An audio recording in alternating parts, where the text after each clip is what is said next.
오늘 사도행전 우리 16장 6절에서 10절 말씀을 통해서 와서 도우라라는 제목이에요. 와서 도우라라는 제목으로 함께 하나님의 말씀을 나누도록 하겠습니다.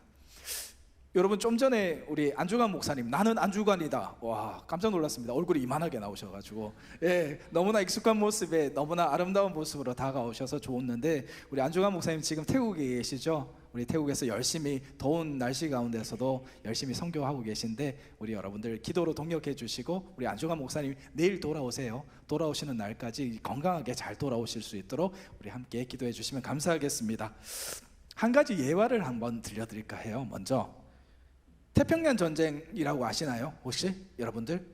우리 2차 세계대전 가운데 일본과 미국 사이에 벌어졌던 전쟁을 태평양 전쟁이라고 하는데, 이 태평양 전쟁이 어떻게 마무리가 된지는 아시죠? 히로시마에 원자폭탄이 빵 하고 터져가지고 일본이 무조건 항복이라고 해서 태평양 전쟁이 끝나게 됩니다. 그런데 히로시마에 원자폭탄을 터뜨리기 전에 혹시 그거 아시나요? 며칠 전에 미국은 히로시마와 나가사키에 원자폭탄이 곧 떨어질 테니 여러분들은 모두 50리 밖으로 대피하세요라는 수십만 장의 전단지를 뿌린 사실 혹시 알고 계시나요? 들어보셨죠? 그죠? 맞아요. 이미 미국은 원자폭탄 떨어지기 전에 그곳 주민들의 피해를 입을 것을 예상하고 그들에게 전단지를 뿌려서 그들이 피할 수 있는 시간과 그리고 거리에 대해서 이야기를 해준 적이 있었습니다. 비행기를 이용해서 수십만 장의 전단지를 뿌렸고, 그리고 그것을 주운 사람들도 많았고 그것을 읽어본 사람들이 굉장히 많았습니다. 그런데 그 전단지를 읽어본 사람들은 4종류의 특징을 나타냈다고 해요. 첫 번째 특징은 미국들이 하는 말은 모두 다 거짓말이야 라고 생각하고 그 전단지를 그냥 읽고 그냥 휙 하고 던져버린 부류가 한 부류였고요. 어떤 부류는 그래도 혹시 모르니 가까운 방공호로 대피해야겠다 라고 생각해서 가까운 방공호로 대피한 사람들이 두 번째 부류였습니다. 그리고 세 번째는 미군들이 이렇게 전단지를 뿌렸으니 무언가 일은 일어날 것 같아. 그러니까 혹시 모르니 가까운 지역 한 30리 정도 떨어진 연고지로 대피하면 될 거야. 그 전단지는 이렇게 쓰여 있었거든요. 50리 밖으로 대피하십시오. 폭탄이 떨어질 거니 50리 밖으로 대피하면 안전할 겁니다 라고 전단지에 쓰여 있는데, 그 전단지의 말 그대로 한 것이 아니라 한 30리, 20리 나와 가까운 친척이 있는 곳으로 이렇게 대피한 부류가 세 번째 부류였습니다. 마지막 네 번째 부류는 그 전단지의 말 그대로 50리 밖 그 훨씬 멀리 대피한 부류가 네 번째 부류였다라고 합니다. 그런데 여러분, 결과는 어땠을까요?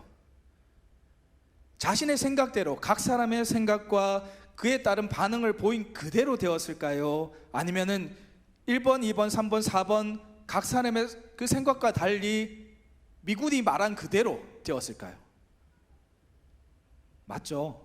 미군이 말한 그대로 되었습니다. 히로시마와 나가사키에는 원자폭탄이 떨어졌고 수많은 피해자가 생겨나게 되었습니다. 첫 번째와 두 번째, 미군의 말을, 전단지의 말을 듣지 않고 그냥 그대로 살았던 사람들, 그리고 혹시 모르니 그냥 가까운 방공호로 대피한 사람들은 모두 죽었습니다. 그리고 세 번째 부류, 그래도 혹시 모르니 조금 떨어진 곳으로 피신한 사람들은 살기는 살았는데 어떻게 되었나요? 방사능에 피폭되어서 끔찍한 삶을 연명해야 살아갈 수밖에 없게 되었습니다. 마지막 네 번째 부류만 살아남았는데, 네 번째 부류는 전단지의 말을 그대로 믿고 전단지의 말대로 50리 밖 훨씬 멀리 피한 사람들만 온전하게 목숨을 부지하고 아무런 일이 일어나지 않게 되었죠. 여러분, 때로는 내 마음과 생각 그리고 내 고집대로 되었으면 좋았을지 모르지만 결과는 그렇지 않았다는 거죠. 때로는 나의 고집과 나의 의지와 나의 생각을 버리고 내 생각과는 다르지만 주어진 명령 그대로 그것을 따라야 할 때도 분명히 있습니다. 오늘 말씀에 보니까요, 오늘 말씀 사도행전 16장 말씀을 보니까 이 사도 바울이 소아시아로 선교 여행을 떠나기 위해서 준비하는 모습이 보입니다. 사도 바울은 소아시아로 가서 복음을 전하고 싶었습니다.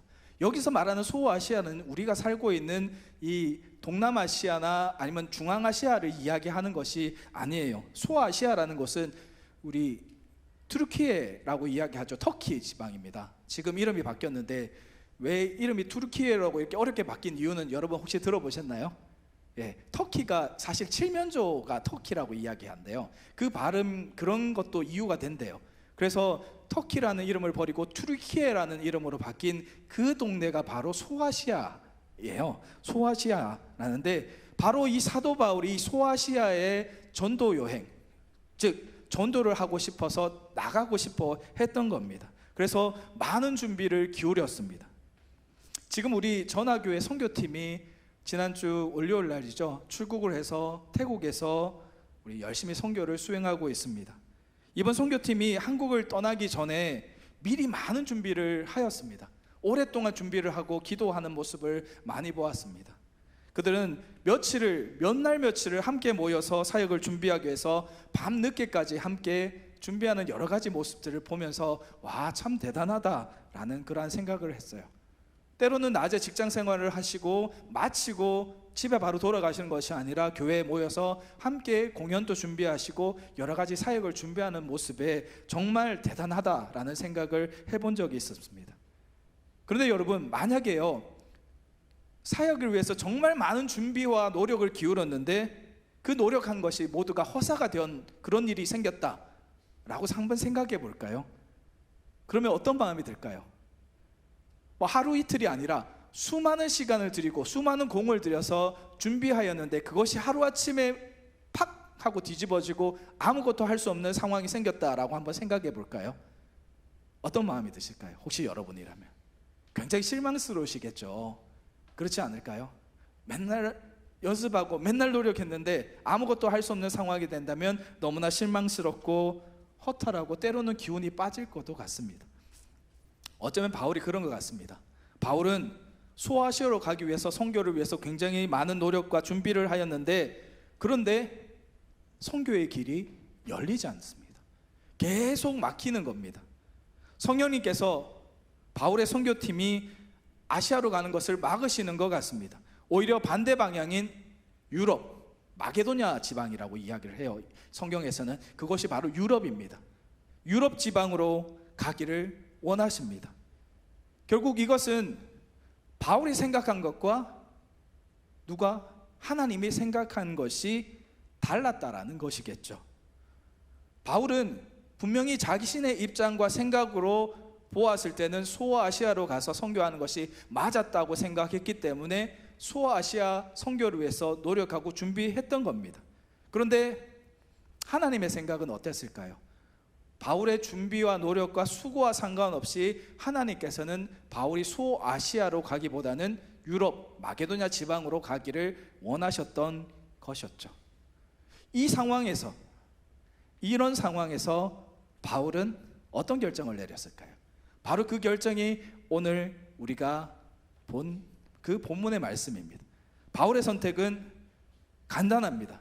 자신의 모든 수고와 노력을 하였음에도 불구하고 바울의 선택은 바로 자신의 뜻을 버리고 하나님의 뜻에 순종하는 모습을 보여줍니다.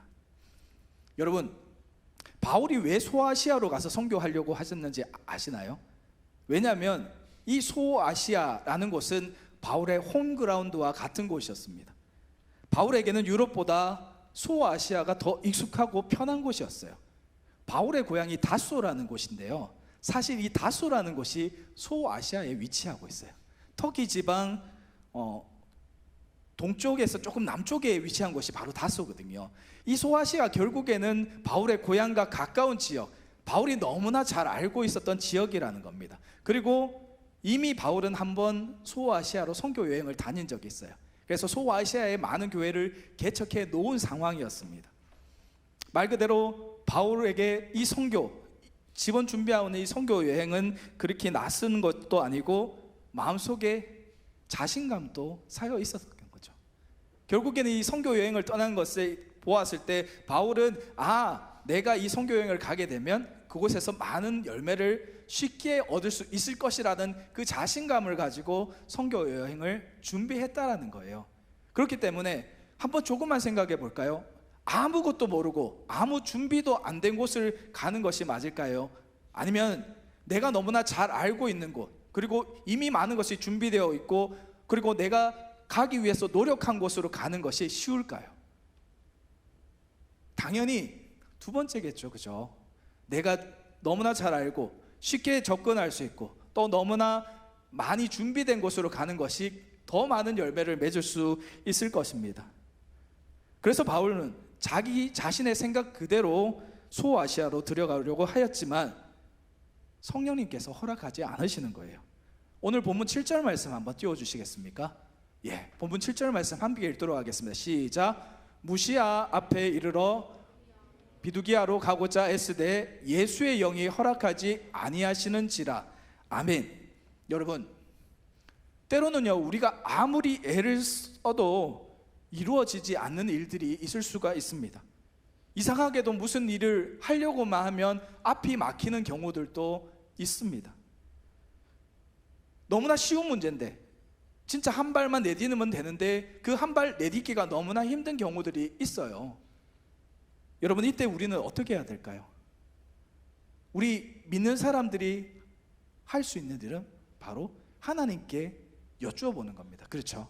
기도하는 방법이 있습니다. 하나님, 길이 자꾸 막힙니다. 어떻게 해야 될까요? 라고 하나님께 여쭈어 보고 그 길이 어떻게 왜 막히는지에 대해서 질문해 보아야 합니다. 그런데 이 기도를 너무나 열심히 하고 너무나 하나님께 자신의 것을 맡기고 살아왔던 이 바울이 기도하지 않았어요. 하나님께 그것을 묻지 않았습니다. 하나님께 기도하고 묻지 않고 그 길이 열리기만을 애써 노력하는 모습을 보입니다. 소아시아로 가기 위해서 여러 방면으로 노력했습니다. 왜 그랬을까요? 너무나 소아시아가 익숙했고 자신의 준비가 철저했고 자신의 노력이 너무나 정당하다고 생각했기 때문이었거든요. 자신이 있었기 때문이거든요. 그런데 바울이 계속해서 하나님의 뜻을 도무지 알아차리지 못하자 비로소 하나님께서는 그에게 환상을 보여주십니다. 바울에게 나타난 환상에 이렇게 마게도냐 사람 하나가 나타나서 이리로 들어와서 도우라라는 말을 하게 되는 것이죠. 여러분, 이 환상을 보게 된 바울이 어떻게 했을까요? 여기가 중요합니다. 바울은 이 환상을 보고 자신이 지금까지 수고하고 노력한 그 모든 것, 그것에 자신이 고집을 부리고 놓지 않고 끝까지 소화하시러 가기 위해 노력을 한 것이 아니라 그 환상을 본 바울은 바로 이것이 바로 하나님의 뜻이구나 하면서 지금까지 준비한 자신의 모든 생각을 다 접고 오히려 하나님의 뜻인 마게도냐, 유럽으로 가기 위해서 이제는 반대로 노력하기 시작합니다.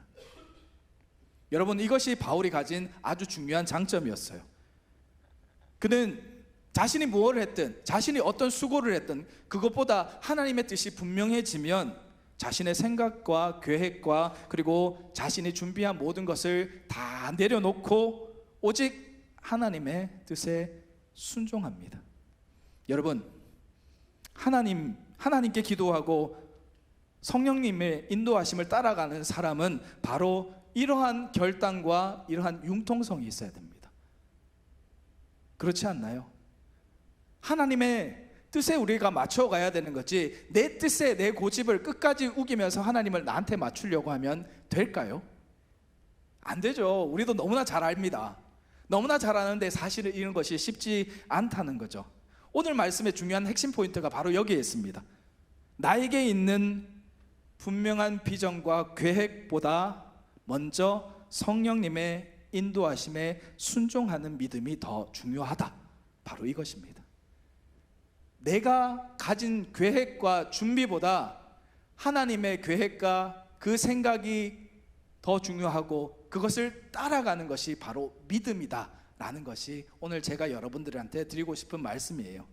여러분, 바울은요 이방인 선교를 위해서 부름받은 사람입니다. 예수님을 핍박하던 그 바울을 하나님께서 부르신 목적은 바로 한 가지였어요. 이방인 선교를 너를 통해 하시겠다라는 그거였거든요. 그래서 어떻게 했나요? 아주 놀라운 일이 벌어졌죠. 소아시아, 그리고 유럽, 그리고 로마에 이르기까지 정말 어마어마한 그곳을 바울은 다니면서 하나님의 복음을 전했고, 그죠?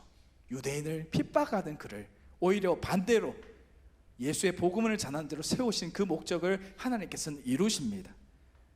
바울은요, 그래서 몸 바쳐서, 정말이지 자신의 온 것을 다 바쳐서 이방인 선교를 위해서 노력했습니다.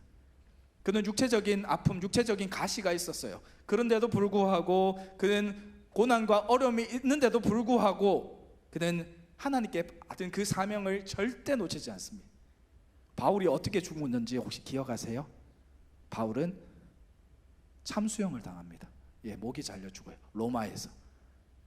그런데 그럼에도 불구하고 바울은 끝까지 하나님의 복음을 놓지 아니하고 로마에 가서도 자신이 할 수 있는 모든 역량을 다해서 자신의 입술로 하나님의 복음을 전한 그 사도가 바로 바울이었어요.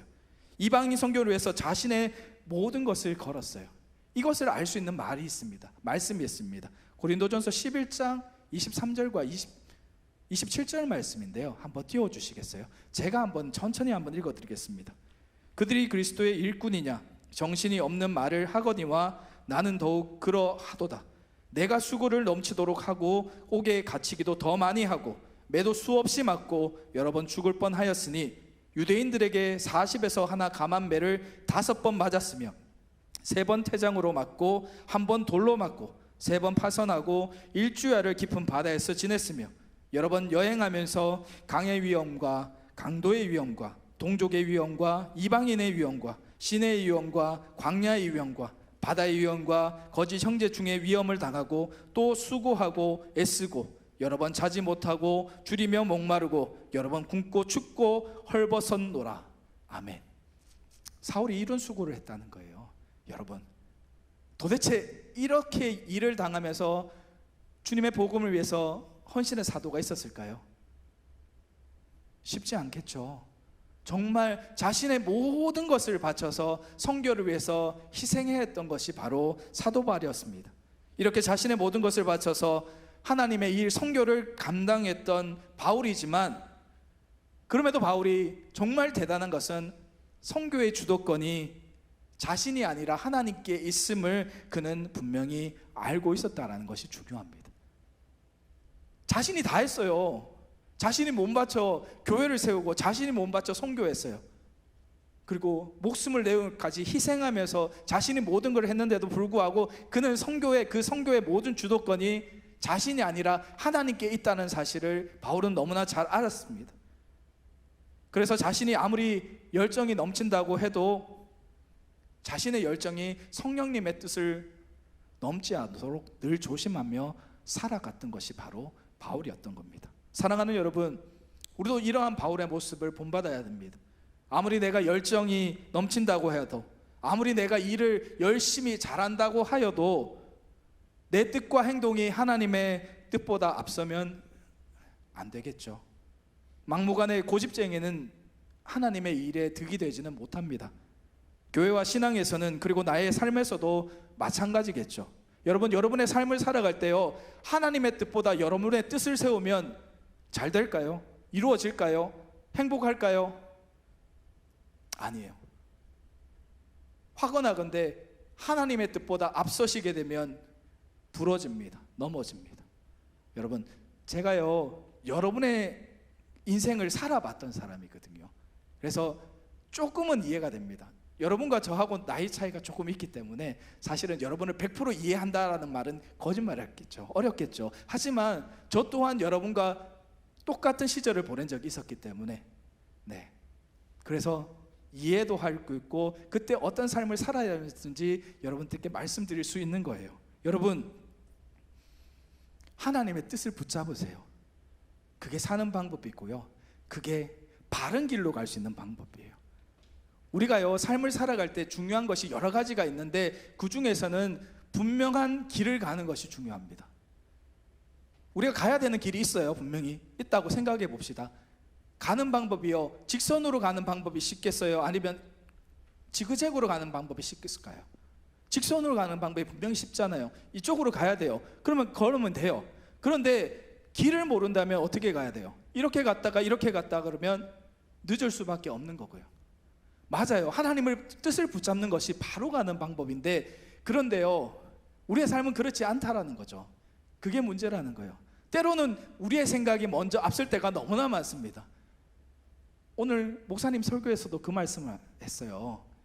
내 경험이 더 중요하다는 거예요.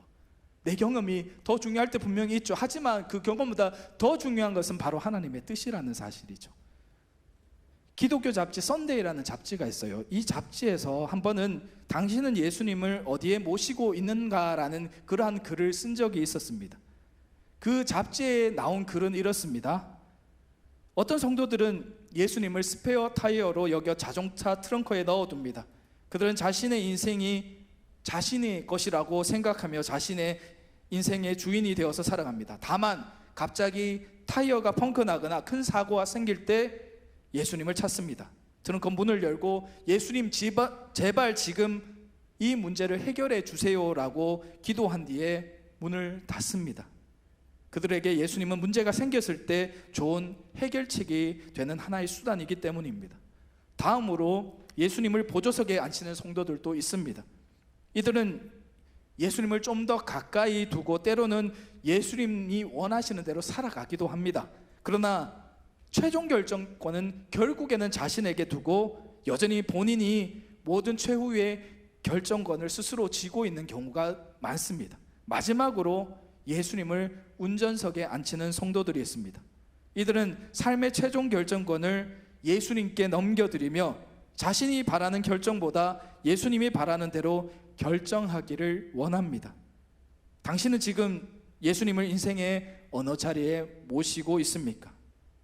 사랑하는 여러분, 예수님은요, 비상이기 때문에 필요한 분이 아닙니다. 우리를 돕기 위한 비서가 아니에요. 우리 인생의 주도권 누구에게 있어야 될까요? 여러분, 바로 주님께 있어야 되는 것이 맞습니다. 그런데 참 쉽지 않죠. 주님께 맡긴다고 말은 할 수 있는데 사실은 맡기기가 여간해서 쉽지 않은 것이 사실입니다. 여러분, 때로는 우리가 신앙생활을 하다 보면 내 계획과 현실이 자꾸 부딪히거나 내 생각이나 계획을 교회가 허락하지 않는 경우들이 한 번씩 있어요. 그렇죠? 하나님의 뜻이 어디 있는지 물어보면서 그때는 사실은 조금 기다릴 수도 있어야 됩니다. 그런데 우리는 급해요. 뭔가를 하려고 하면 급합니다. 지금 해야 되는 경우들이 너무나 많습니다. 하지만 그때가 바로 더욱 기도하고 기다릴 때입니다. 저와 여러분이 바로 이러한 바울과 같은 믿음을 가질 수 있기를 축복합니다. 여러분, 혹시 여러분의 인생에 계획이 있으십니까? 계획이 있는 것은 아주 중요한 일입니다. 계획이 있다는 것은 할 일이 있다는 것이니 분명 좋은 일이죠. 그리고 신앙생활에서도 분명한 목표가 있어야 합니다. 하지만 그렇다고 해서 무조건 목표에만 매달려 있어서도 안 됩니다. 목표를 이루지 못했다고 해서 좌절하거나 낭망해서도 합니다. 여러분, 우리 인생은 무언가를 이루기 위해서 사는 것도 중요하지만 그것이 나를 위한 것인지 아니면 나와 함께 살아가시는 주님이 원하시는 것인지를 분별하고 나아갈 수 있는 지혜가 있어야 하는 겁니다. 예를 한번 들어볼까요? 공부를 열심히 해서 좋은 대학 가는 거 중요한 일이죠. 아주 중요한 일입니다. 그죠? 그러나 좋은 대학을 가기 위해서 주일도 안 지키고 공부를 하는 것은 하나님께서 기뻐하시는 일일까요? 열심히 일해서 돈을 많이 버는 것 좋은 일입니다. 중요한 일입니다. 그죠? 그렇지 않나요? 열심히 일해서 돈을 많이 버는 것 좋은 일입니다. 그런데 주의를 어겨가면서 돈을 벌기 위해 일하는 것 하나님께서 기뻐하시는 일일까요? 여러분, 우리는 내 계획에 하나님을 맞추려고 해서는 안 됩니다. 하나님의 계획에 나를 맞출 수 있어야 한다는 것이죠. 하나님의 자녀가 되었다면 내가 하고 싶은 일만 하고 살 수는 없는 겁니다. 하나님께서 기뻐하시는 일, 때로는 내가 하기 싫고 내가 가기 싫은 것도 해야만 한다라는 것이죠. 사랑하는 여러분, 하나님께서 여러분들한테 원하시는 것이 분명히 있습니다. 그것은 나의 고집을 세우는 것이 아니라 바로 하나님의 뜻에 순종하며 사는 것을 하나님께서는 원하시는 겁니다. 때로는요, 하나님의 뜻이 보이지 않을 수도 있어요. 때로는 보인다 하여도 그것이 처음부터 우리가 보았을 때는 무리한 일처럼 보일 수도 있고, 때로는 내 생각에 그것이 잘 납득이 안 될 수도 분명히 있습니다. 그러나 그 길을요, 한 발자국 내딛고 걸어가다 보면 하나님의 뜻이 점점 보이기 시작하고 하나님의 인도하심이 그 길 위에 있음을 알 수 있게 됩니다. 오늘 우리가 결단 찬양을 부를 찬양인데요, 이 찬양의 가사처럼 주의 손에 나의 손을 포개고 또 주의 발에 나의 발을 포개어 나 주와 함께 죽고 또 주와 함께 살리라, 영원토록 주와 함께 살리라 라는 고백처럼 우리가 고백만 할 것이 아니라 그러한 삶을 살아갈 수 있어야 할 것입니다. 사랑하는 여러분, 오늘 말씀은 우리가 참으로 버릴 것과 참으로 붙잡을 것이 무엇인지에 대해서 말씀하고 있습니다. 무엇을 버리라고 할까요? 나의 계획과 충돌되는, 하나님의 계획과 충돌되는 내 계획을 버리라는 거예요. 그리고 무엇을 붙잡으라고 할까요?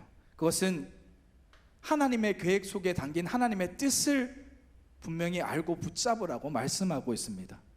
여러분, 이 두 가지를 잘 지키기 위해서는 우리는 하나님과 바른 관계를 계속 유지할 수 있어야 되는 거예요. 하나님의 말씀을 가까이 하고 묵상하고 기도하는 생활을 게을리 해서는 안 됩니다.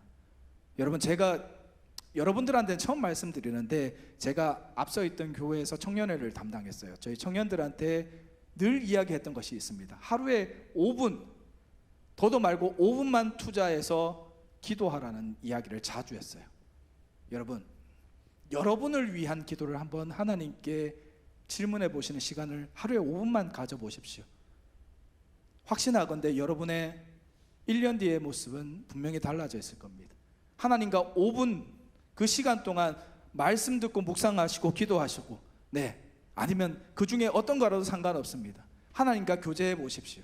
여러분의 삶이 어떻게 달라져 있는지. 하나님과 교제하시면 여러분의 삶, 여러분의 뜻대로 나아가던 삶의 방향이 분명히 바뀔 겁니다. 내 삶의 주체자가 내가 아니라 내 삶의 주체자는 하나님이다 라는 그러한 믿음을 가질 수 있게 되실 겁니다. 사랑하는 여러분, 5분의 시간 하나님과 교제하시는 저와 여러분 되시기를 소망합니다. 여러분, 우리의 인생은요, 살아보니까 내 뜻대로 내 고집대로 되지 않더라고요. 하나님의 뜻에 따르며 그 말씀에 순종할 때 하나님은 우리를 통해서 놀라운 일들을 이루신다는 사실을 잊지 않는 저와 여러분 되시기를 바랍니다. 여러분, 성경에 보면요, 놀라운 기적들이 참 많이 나오잖아요. 그죠? 그런데요, 성경에 보면요, 놀라운 일들의 시작은요, 항상 하나님의 뜻에 따라서 순종하는 것이 먼저였어요. 이스라엘 백성이 홍해에 막혔을 때 모세에게 하나님께서 그 홍해 바다를 지팡이로 내리치라니까 그 말도 안 되는 그 말씀에 모세는 스스럼 없이 순종하는 모습을 보임으로써 홍해가 갈라지기 시작했고요. 이스라엘 백성들이 가나안에 도착해서 가나안으로 들어가야 되는데 그 앞에 있는 요단강, 물이 흐르는 그 깊은 요단강 속에 제사장들이 성궤를 메고 먼저 발을 내딛음으로써 요단강이 멈추고 비로소 마른 땅이 되었거든요. 사랑하는 여러분, 순종이 있었기 때문에 하나님의 기적과 역사를 볼 수 있었던 겁니다. 내 뜻이 먼저였다면 순종하지 않았겠죠. 그렇다면 결국에는 어떻게 될까요? 하나님의 기적과 역사를 볼 수 없었다는 거예요. 내가 나를 내려놓고 내 계획을 내려놓고 하나님 말씀에 이 말씀이 안 될 수도 있겠다라는 생각이 들 수도 있죠. 우리의 현실 앞에, 녹록지 않은 그 현실 앞에 네, 우리의 시각으로는 그것은 안 되는 일이야 단정 지을 수도 있겠지만, 그럼에도 불구하고 이것이 하나님의 말씀이고 하나님의 뜻이니 순종하고 나아가겠습니다. 그리고 그 순종의 걸음을 디뎠을 때 비로소 하나님의 일하심과 하나님의 역사하심을 우리는 볼 수 있다라는 겁니다. 사랑하는 여러분, 나의 고집과 내 생각을 내려놓고 하나님의 뜻에 나를 맡길 때 비로소 나는 하나님의 도구가 되고 하나님은 나를 들어 사용하실 줄 믿습니다.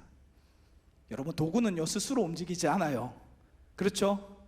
도구는요 도구를 잡고 사용하는 사람이 움직여줘야지만 그 도구가 제 역할을 감당할 수 있는 거예요.